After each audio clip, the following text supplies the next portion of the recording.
Hello everyone, welcome to knowledgist. आज हम बात करने वाले हैं एक बहुत इंपॉर्टेंट न्यूज़ की। आपके स्केल 2 और स्केल 3 के रिगार्डिंग एक बहुत इंपॉर्टेंट न्यूज़ है। ये सेबी ने रिकॉन्स्टिट्यूट कर दिया है टेक ओवर पैनल को। इसे हम समझेंगे कि ये है क्या। सबसे पहले ये जानेंगे कि ये टेक ओवर पैनल क्या है, सेबी ने ये टेक ओवर पैनल कब लाया था, इसके बारे में समझेंगे। देन फिर ये देखेंगे कि जो टेक ओवर का मतलब क्या होता है, एग्जैक्ट मीनिंग क्या है टेक ओवर की, उसके बारे में समझेंगे। देन फिर ये जानेंगे कि जो रिकॉन्स्टिट्यूशन हुआ है टेक ओवर का पैनल का, उसके बारे में कुछ और डिटेल्स को समझेंगे। तो चलिए शुरू करते हैं। नमस्कार दोस्तों, मैं हूं सौरभ पांडे। आप अगर कोर्स में एनरोल करना चाहते हैं IBPS RRB स्केल 2 स्केल 3 के, तो knowledges.in पर जाकर के आप कोर्स में एनरोल कर सकते हैं। अगर आप चाहते हैं मोबाइल से एनरोल करना, तो नॉलेजिस्ट ऐप को डाउनलोड कीजिए, देन फिर मोबाइल से कोर्स को एनरोल कर लीजिए और कुछ फ्री वीडियोस का लाभ उठा लीजिए। One more thing, test series हमारी लॉन्च हो चुकी है। अगर आप टेस्ट सीरीज में इन्वॉल्व होना चाहते हैं तो आप test.knowledges.in पर जाएं और इसमें एनरोल करें। 40 टेस्ट सीरीज आपको अवेलेबल होंगी सिर्फ 999 में। इस टेस्ट सीरीज में एनरोल कर सकते हैं। अगर आप चाहते हैं इस पर भी 10% का छूट लेना, तो आप SP10 कोड का इस्तेमाल करें, जिससे कि आपको 10% ऑफ हो जाएगा।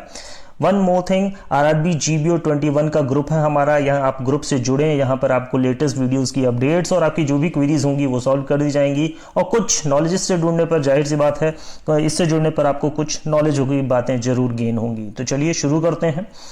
Now, substantial acquisition. देखिए, ये जो टेक ओवर पैनल है, इसको समझने के लिए सबसे पहले आपको substantial acquisition of shares and a take over SEBI regulation 2011 का ओवरव्यू जानना होगा। देखिए, टेक ओवर का जो पैनल बना है वो इसी पर बेस्ड है। एक्चुअली ये है क्या, इसके बारे में समझेंगे। लेकिन इसको समझने से पहले आपको एक और बात समझ लेनी होगी, जैसे हम कहते हैं टेक ओवर या एक्विजिशन। तो टेक ओवर और एक्विजिशन में डिफरेंस क्या है, इसको भी हम समझेंगे। तो चलिए शुरू करते हैं। टेक ओवर और एक्विजिशन का मतलब समझते हैं सबसे पहले। तो टेक ओवर क्या होता है और एक्विजिशन क्या होता है। देखिए, कोई कंपनी जब किसी दूसरी कंपनी को एक्वायर कर रही होती है, ठीक है, तो ये दोनों टर्म्स आते हैं, दैट वाज कॉल्ड एक्विजिशन या टेक ओवर। तो पहले हम बात करते हैं एक्विजिशन की। जब कोई कंपनी किसी दूसरी कंपनी के बोर्ड ऑफ डायरेक्टर्स के परमिशन से बोर्ड ऑफ डायरेक्टर के परमिशन को ले लेती है और देन फिर उसकी कंपनी को एक्वायर करती है, तो उसे हम एक्विजिशन कहते हैं। ओके। लेकिन जब कोई कंपनी बोर्ड ऑफ डायरेक्टर के इजाजत के बगैर उसे एक्वायर करती है, तब हम उसे टेक ओवर कहते हैं। बहुत सिंपल भाषा में और बहुत ही मोटी भाषा में, बहुत इन डेप्थ आपको इसमें जाने की जरूरत नहीं है। एक मोटी मोटी आपको कॉन्सेप्ट होना चाहिए आपके पास कि टेक ओवर क्या होता है और एक्विजिशन क्या होता है। नाउ, टेक ओवर और एक्विजिशन समझ में आ गया। अब बात कर लेते हैं सब्सटेंशियल एक्विजिशन ऑफ शेयर्स की और टेक ओवर की। चलते हैं थोड़ा सा यहाँ पे, इस टर्म को भी मैं एक्सप्लेन करूंगा। सब्सटेंशियल एक्विजिशन मतलब एक सर्टेन अमाउंट। ओके, सब्सटेंशियल क्या है, एक सर्टेन अमाउंट है। मतलब ऐसा नहीं है कि मैं एक इंडिविजुअल पर्सन हूं और मैं गया और मैंने जो है वो 1% या 1% नहीं कहूँगा, 1 शेयर मैंने ले लिया, या मैं कहूँ कि 10 शेयर मैंने खरीद लिए, तो बस हो गया इतना ही, एक कुछ टुच्चे से शेयर्स मैंने खरीद लिए, तो ये आपका सब्सटेंशियल हो जाएगा, सब्सटेंशियल अमाउंट ऑफ शेयर्स हो जाएगा। नहीं, सब्सटेंशियल अमाउंट ऑफ शेयर एक प्रॉपर परसेंटेज है। अभी हम बात करेंगे उसके आगे। पहले थोड़ा सा अब बात कर लेते हैं इसके रूल्स की। तो ये रूल क्या था, देखिए रूल क्या था आपका।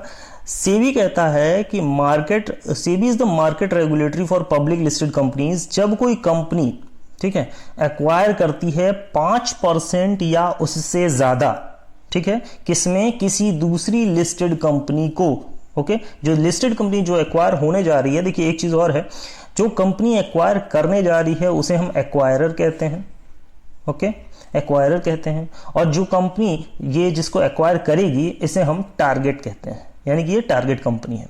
ओके, तो यहां देखिए क्या कह रहा है, व्हेन अ कंपनी एक्वायर्स 5% और more of the another listed company. एक चीज और यहां आप ध्यान दे रहे होंगे, लिस्टेड कंपनी की बात हो रही है। सेबी जो है वो लिस्टेड कंपनी ही की बात करता है, ठीक है, अनलिस्टेड कंपनी की बात नहीं करता है।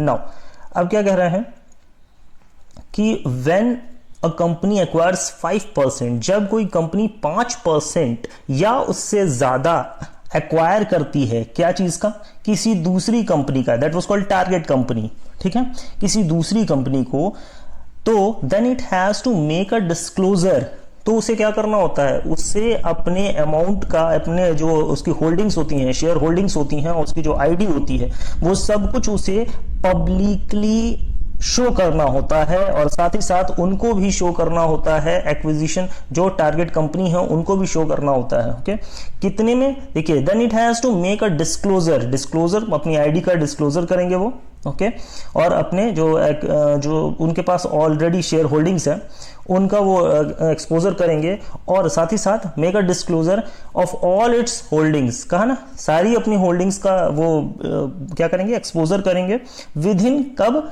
2 दिन में उनको कर देना है acquisition of shares, with in 2 days of acquisition of shares. जब भी वो 2 एक्विजिशन ऑफ शेयर करने जा रहे हैं तो उसके 2 दिन के अंदर अपना सारा डिस्क्लोजर उन्हें कर देना है। ये कहाँ कर सकते हैं, स्टॉक एक्सचेंज में, और साथ ही साथ जो टारगेट कंपनी है उनको भी। ओके, आई होप आपको रूल समझ में आ गया। नाउ सब्सटेंशियल एक्विजिशन यही है यहां पर, चूंकि ये 5%, that was called substantial acquisition, ये 5% शेयर की बात हो रही है, तो इसी को हम कहते हैं कि एक सब्सटेंशियल एक्विजिशन कितना होना चाहिए, 5% या उससे ज्यादा होना चाहिए। ठीक है, तो ये टेक ओवर जो रूल है ये आपको समझ में आ गया होगा। ये एक छोटा सा ओवरव्यू है, अगर हम इसको समझाने बैठेंगे तो बहुत इन डेप्थ में जाना पड़ेगा, 1.5-2 घंटे इसके लेक्चर हो जाएंगे, लेकिन अब आपके मतलब की चीज सिर्फ इतनी थी। अब हम आगे चलते हैं, अब समझते हैं कि फिर इसके अंदर हुआ क्या है। Now here is the rule. अभी जो कमेटी बनी है, अभी जो पैनल बना है, उसके बारे में चर्चा कर लेते हैं। तो देखिए, सेबी ने इसी पैनल को रिकंस्टिट्यूट किया है और 4 मेंबर पैनल को बना दिया है। ठीक है ना, मतलब पैनल में अब 4 मेंबर हो चुके हैं। नाउ देखिए क्या कह रहा है, market regulator SEBI has reconstituted its 4 member take over panel.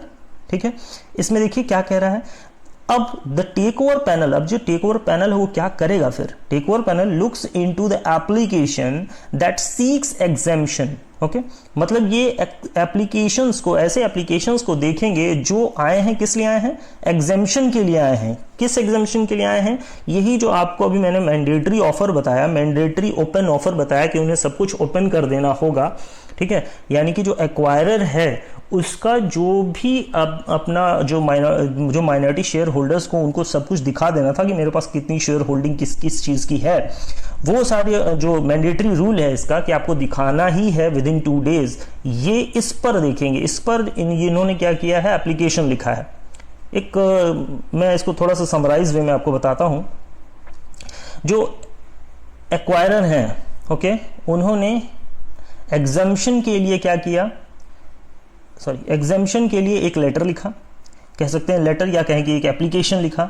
इस एप्लीकेशन को देखने के लिए ये टेक ओवर पैनल बना है। ठीक है, ये टेक ओवर पैनल क्या करेगा, ये इन एप्लीकेशंस को देखेगा और समझेगा कि किनको जो है हम एग्जम्पशन दे सकते हैं कि वो ऐसा ना करें।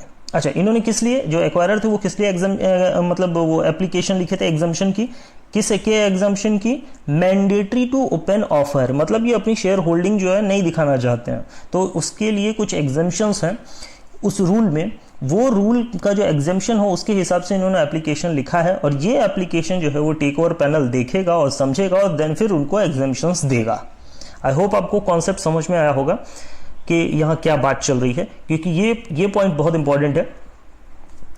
नाउ आगे देखते हैं, इसके लिए क्या हुआ है कि सेबी ने एन वेंकटरमन को अपॉइंट किया है। ये नए मेंबर हैं, जो 4 मेंबर पैनल है इसमें ये एक नए मेंबर जुड़े हैं। और ये कौन है, एन वेंकटरमन, ये एमडी एंड सीईओ हैं किसके, Deloitte India as a new member of the take over panel. ठीक है, ये डेलोलाइट इंडिया के एमडी एंड सीईओ हैं। नाउ आगे चलते हैं, अब जो 4 मेंबर हैं उनमें कौन कौन है, देखिए सबसे पहले चेयरमैन है, जो कौन है, जस्टिस सोदी साहब हैं, मतलब जस्टिस एन.के. सोदी हैं, former chief justice of high courts of Karnataka and Kerala. ठीक है, ये कहाँ के थे, ये फॉर्मर चीफ जस्टिस थे हाई कोर्ट के, कहाँ के, कर्नाटका और केरला के। और साथ ही साथ ये farmer presiding officer of the securities appellate tribunal. ठीक है, सिक्योरिटीज अपीलेट ट्रिब्यूनल में भी ये प्रिसाइडिंग ऑफिसर रह चुके हैं। नाउ अब बाकी जो 3 मेंबर हैं उनको समझ लेते हैं कौन कौन है। देखिए, डेरियस खंबाता हैं, ये एडवोकेट रह चुके हैं महाराष्ट्र में। दूसरे हैं थॉमस मैथ्यू, ये क्या है, ये चेयरमैन रह चुके हैं लाइफ इंश्योरेंस में, life insurance corporation of India में। और तीसरे जो हैं वो एन वेंकटरमन है, जो आपको मैंने बताया डेलोइट इंडिया के CEO। ठीक, ये चीजें थी। आगे थोड़ी सी और जानकारी है, इसे भी देख लेते हैं। नाउ जस्टिस NK सोधी जो हैं वो कब से अपॉइंट किए गए हैं इस काम के लिए, पैनल के लिए, तो ये 2015 में ही अपॉइंट कर दिए गए थे। अच्छा, ये पैनल बना कब था? जो टेक ओवर पैनल था वो नवंबर 2007 से ही बना हुआ है, under the chairmanship of former bank of Baroda chairman के कन्नन के चेयरमैनशिप में इसको बनाया गया था। अब चूंकि रिकॉन्स्टिट्यूट हुआ है, तो इसके चेयरमैन कौन हो गए हैं? जी हाँ, NK सोधी साहब हो गए हैं।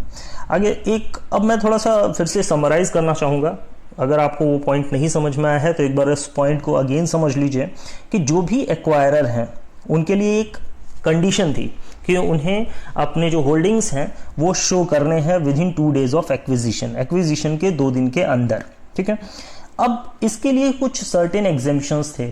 ठीक है, अगर आप उस एप्लीकेशन को भर देते हैं, जैसे आप देखते होंगे क्या हम फॉर्म 16 भर देते हैं और फिर क्या होता है, जो टैक्स होता है वो कट जाता है, टैक्स मुझे जो TDS होता है वो बच जाता है, TDS नहीं कटने पाता है। ठीक उसी तरह से इन एक्वायरर्स को भी ये कंडीशन मिलती है। ठीक है, इन एक्वायरर्स को कंडीशन मिलती है कि आप इस फॉर्म को भर दीजिए, अगर आप उस एग्जेम्पशन के एरिया में कैटेगरी में आते हैं तो आप इस एप्लीकेशन को भरिए और फिर हम उसको देखेंगे कि आप एग्जेम्पशन की कैटेगरी में आते हैं कि नहीं।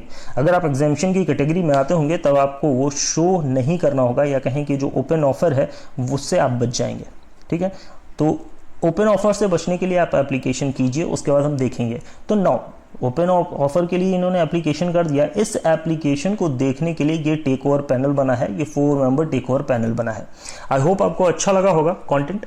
ना अगर अच्छा लगा है तो प्लीज़ लाइक कीजिए, शेयर कीजिए और सब्सक्राइब कीजिए। आज का लेक्चर मैं पूरी उम्मीद करता हूँ आपको बहुत अच्छे से समझ में आया होगा। चलिए मिलते हैं नेक्स्ट लेक्चर में, तब तक के लिए गुड बाय।